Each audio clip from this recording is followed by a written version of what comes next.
السلام عليكم ورحمة الله وبركاته. أهلا ومرحبا بكم في فيديو جديد.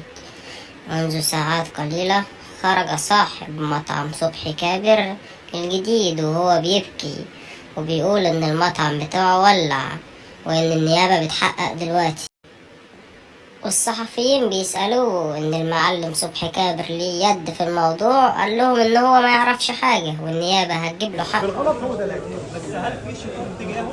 والله ما اعرف. رد فعل الناس الجيران التعويضات بتبقى عامله ازاي؟ والله يا فندم اللي عنده اي حاجه باظت هنصلحها. ردك ايه لما ممكن مش اول حريقه على مدار سنتين؟ كده يكون الفيديو بتاعنا انتهى. لو عجبك الفيديو ما تنساش تعمل لايك للفيديو واشتراك في القناة وتفعل زرار الجرس علشان يوصلك كل جديد، وتعلق لنا تعليق جميل كده. يلا سلام.